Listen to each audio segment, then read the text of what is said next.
శ్రీమాత్రే నమ. జయ గురు దత్తాత్రేయ నమ. కన్యారాశి వారికి 2026 మే నెల మాస ఫలితాలు పరిశీలిద్దాం.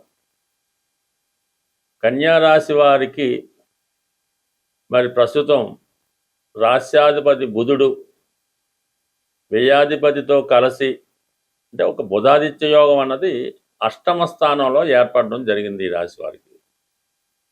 సో ఇక్కడ ఏమైందంటే బుధుడి రాశి వారికి రాశ్యాధిపతి దశమాధిపతి అష్టమంలో రవితో కలిసి ఏర్పడిన ఈ బుధాదిత్య యోగ ప్రభావం వల్ల ఈ కన్యా రాశి వారికి ఉద్యోగపరమైనటువంటి చేంజ్ రాబోతుంది. ఏదైనా మీరు చాలా కాలంగా ఎదురు చూస్తున్నటువంటి ఒక ప్రభుత్వ ఉద్యోగమా, ప్రభుత్వ పదవా, ఒక రాజకీయ నాయకుడి దగ్గర ఏదో ఒకటి అధికార హోదా కలిగినటువంటి పదవి సడన్గా మీకు రావడం జరుగుతూ ఉంటుంది. అంటే ఇది ఒక విపరీతమైనటువంటి రాజయోగంలా ఏర్పడి వృత్తిపరంగా ప్రమోషను, టెంపరీగా ఓ పొజిషన్లోకి రావడం జరుగుతుంటుంది. మీరు ఏదో ఒక పెద్ద వ్యాపార సంస్థలో సబార్డినేట్గా చేస్తూ ఉంటారు. అనుకోకుండా పెద్దగా ఉన్నటువంటి బాస్కి ఏదో ఇబ్బంది కలగడం వల్ల మీరు ఆ పదవిలోకి టెంపరీగా రావడం జరుగుతూ ఉంటుంది. టెంపరీగా కొన్నాళ్ళ పాటు మళ్ళీ కొత్త అధికారం, కొత్త చైర్మన్ వచ్చేదాకా మీరు దాన్ని కంటిన్యూ చేయడం జరుగుతూ ఉంటుంది. అటువంటి టెంపరీ హోదా కలిగిన పోస్టు మీకు ఈ సమయంలో రావడం జరుగుతూ ఉంది. సో అలాగే మరి ప్రధానంగా కొన్ని కొత్త విషయాలు తెలుసుకునే ప్రయత్నం అంటే విద్యార్థులకి చాలా వరకు పరిశోధన రంగంలో ఉన్న వారికి, విద్యార్థులకి, పిహెచ్డి లాంటివి చేస్తున్న వారికి సాధారణంగా ఇటువంటి వారు దానికి సంబంధించిన డిగ్రీ పొందే అవకాశం ఉంటుంది. డాక్టరేట్ డిగ్రీ పొందొచ్చు, పీజీ డిగ్రీ పొందడం, విద్యలో మంచి ర్యాంకు సాధించడం అన్నది ఈ సమయంలో మీకు లభించే అవకాశం ఉంది. ఇక ప్రధానంగా ధనాధిపతి భాగ్యస్థితి, ఇది ఒక ధనయోగం జాతకుడికి. శుక్రుడు భాగ్యస్థానంలో ఉండడం వలన వ్యక్తిగతంగా మీకు లేదా మీ కుటుంబంలో ఎవరికైనా ఉన్నత హోదా రావడం వల్ల వారికి మంచి ఉద్యోగం రావడం కానీ, విదేశ అవకాశం రావడం కానీ జరిగే అవకాశం ఉంది. లేదా మీ కుటుంబానికి సంబంధించినటువంటి స్థిరాస్తి యొక్క వాల్యూ విపరీతంగా పెరగడం వల్ల మార్కెట్లో మీ వాల్యూ కూడా పెరిగే అవకాశం ఉంది. ఇది వ్యాపార రంగంలో ఉన్న వాళ్ళకి చాలా బాగుంటుంది. ఎవరైనా మరి ఈ సినిమా రంగంలో చిన్న చిన్న టెక్నీషియన్స్ అంతా ఎక్కువగా కన్యారాశి, కన్యా లగ్నంలోనే ఉంటుంటారు. ఎక్కువ మంది సినిమా ఫీల్డ్లో ఈ మిమిక్రీ ఆర్టిస్టులు, మ్యూజిక్లు, పాటలు రాసేవాళ్ళు ఇవందరూ కూడా ఈ రాశి అందే ఉంటుంటారు. వారికి కొంతవరకు కొంత వేతనాలు పెరగడం కానీ, వాళ్ళకి ఒక విధమైన గుర్తింపు రావడం కానీ ఈ జరిగే అవకాశం ఉన్నది.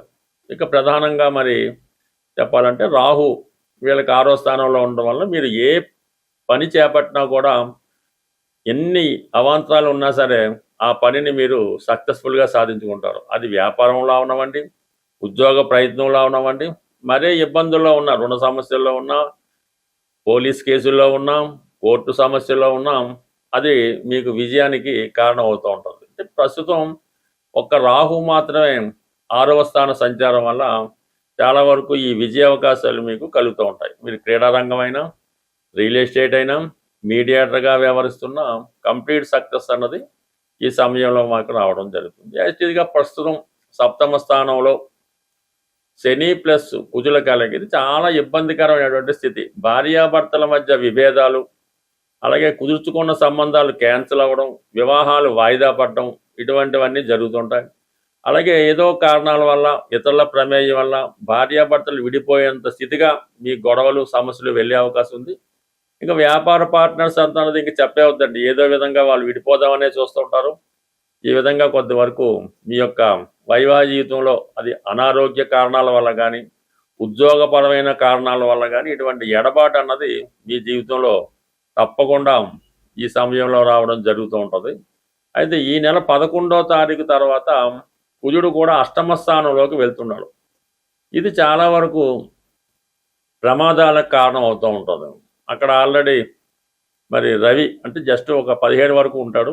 ఇక్కడ కుజుడు కూడా చేరడం వల్ల కొన్ని ఆకస్మిక సంఘటనలు, ప్రమాదాలు, కొన్ని వార్తలు మిమ్మల్ని కలవరపెట్టడం, ఈ విధంగా స్ట్రగుల్ పడే అవకాశం ఉంది.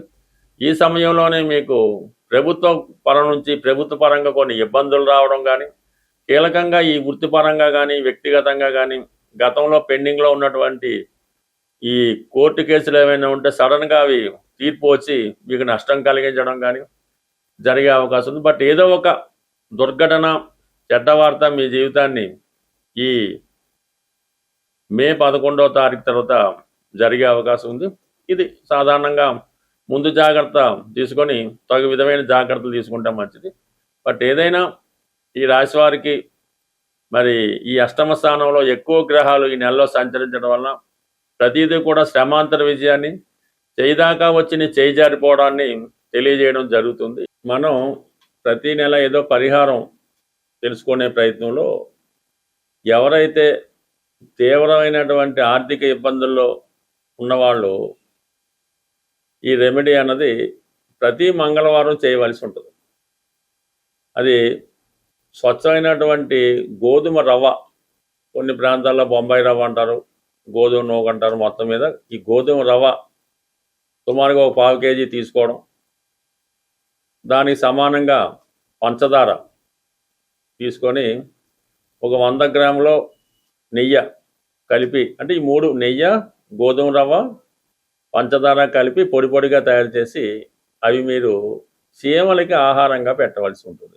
అంటే ఎక్కడ తోటల్లో ఉన్న, అడవిలో ఉన్న, అలాగా పార్కులో గట్ట ఉన్నప్పుడు అవి ఈ మంగళవారం రోజు ఈ చీమలకి ఇది నైవేద్యంగానో ప్రసాదంగానో ఈ మొత్తం ఈ గోధుమతో చేసినటువంటి మిక్చరు పెట్టడం జరుగుతుంది. అదే రోజు మీరు సాయంకాలం పూట, అంటే పొద్దున్న చీమలకి వేయచ్చు, సాయంకాలం వేస్ట్ వేయచ్చు, కానీ ఈవినింగ్ పూట మాత్రం మీరు ఆంజనేయ స్వామి ఆలయాన్ని దర్శించవలసి ఉంటుంది. దర్శించి స్వామివారికి 6 సంఖ్య కలిగినగా 6 లడ్లు ఇవ్వచ్చు, 6 గులాబీ పువ్వులు ఇవ్వచ్చు, లేదంటే డ్రై ఫ్రూట్స్ లాంటివి ఏమైనా ఈ ఎండు ఖర్జూరం లాంటిది ఇవ్వచ్చు. అది స్వామివారికి అక్కడ ప్రసాదంగా ఇచ్చి అక్కడ కొంచెంసేపు కూర్చొని ఏదో హనుమాన్ చాలీసా ఏదో చదువుకోవడం. అంటే ఈ విధంగా ఒక 6 వారాల పాటు మీరు చేయవలసి ఉంటుంది. అయితే ప్రతి వారం కూడా మీ ఇంప్రూవ్మెంట్ అన్నది కనబడుతుంటుంది. అంటే మనం ఏ రెమెడీ అయినా సరే మొక్కుబడిగా చేస్తే మాత్రం జరగదు. రెమెడీ కూడా ఎవరికి వాళ్ళే చేసుకోవాలి తప్ప మీ తరపున ఏదో డబ్బులు ఇచ్చి చేపించేయడం వల్ల కూడా ఏ విధమైన ఉపయోగం అయితే ఉండదు. అందువల్ల ఏంటంటే మీరు శ్రద్ధతో, నమ్మకంతో ఈ పరిహారం చేయడం వల్ల కంప్లీట్గా మీ యొక్క ఆర్థిక సమస్యలు ఒక 6 వారాల్లో తీరిపోవడం జరుగుతూ ఉంటుంది. ఇదే విధంగా తీవ్రమైన అనారోగ్య సమస్యలతో ఇబ్బంది పడుతూ ఉంటారు. ఎక్కువగా బ్యాక్ పెయిన్, నడుము నొప్పి, భుజాల నొప్పులు, ఇటువంటి మోకాళ్ళ నొప్పులు ఉన్నవాళ్ళు ఆదివారం రోజు, ఎస్పెషల్లీ ఆదివారం రోజు మరి పాయసం నైవేద్యంగా, అంటే పాయసం తయారు చేయవలసి ఉంటుంది. గోధుమ పాయసం కానీ బియ్యం పాయసం అయినా పర్లేదు. ఆదివారం రోజు తూర్పు దిక్కున ఉన్నటువంటి సూర్య భగవానుడికి నైవేద్యంగా పెట్టి అది మీ కుటుంబ సభ్యులే తీసుకోవడం జరగాలి. అంటే కేవలం 3 వారాలు మాత్రం ఈ సూర్య భగవానుడికి పాయసం నైవేద్యం పెట్టడం వల్ల ఓపిక ఉంటే ఆదిత్య ఉదయం వినడం. అయితే ఆదివారం కంప్లీట్గా మీరు నియమంగా ఉండాలి. ఎన్వి అది మానేయడం, అలవాట్లు ఏమన్నా ఉంటే పక్కన పెట్టడం. ఈవెన్ పాన్ కిల్లి నవలేవారు కూడా ఆ రోజు కిల్లి నవలడం అన్నది మానేసి కొద్దిగా పవిత్రంగా జాగ్రత్తగా ఉండడం వల్ల ఇది అనారోగ్యపరంగా ఉన్నటువంటి మీ సమస్యలకు శాశ్వత పరిష్కారం అన్నది రావడం జరుగుతూ ఉంటుంది. అలాగే ఇప్పుడు ఈ ఇంకా మీకు బెటర్గా కావాలంటే ఇప్పుడు ఈ ఆదివారం రోజు కానీ, ఈ ఇందాక చెప్పిన మంగళవారం రోజు కానీ గోవుకి గోశాల దర్శించి, అంటే గోశాలలో మీరు కొంత సేవ చేయవలసి ఉంటుందన్నమాట. అది అక్కడ ఉన్నటువంటి శుభ్రం చేయడం, శుభ్రంగా ఆవుకి స్నానం చేయించడం, కాళ్ళకి అది అంటే గోసేవ చేయవలసి ఉంటుంది. గోవికి నచ్చే విధంగా మీరు ప్రవర్తించడం వల్ల, గోవికి కొంత ఆహారం తినిపించడం వల్ల కనీసం ఒక 40 నిమిషాలు, గంటన్నా ఆ గోశాలలో మీరు కాలం గడపడం వల్ల మీలో ఉన్నటువంటి నెగిటివ్ ఎనర్జీ లాంటిది, దుష్ట శక్తులు ఏమైనా ఉంటే అవి కంప్లీట్గా వెళ్ళిపోయి మీకు ఒక మంచి స్వచ్ఛంగా రావడం జరుగుతుంటుంది. మంచి గాలి పీల్చడం వల్ల మీకు మరి అది స్వచ్ఛతగా ఉంటుంది. అప్పుడు మీకు భగవంతుడి యొక్క అనుగ్రహం తొందరగా లభిస్తూ ఉంటుంది అన్నమాట.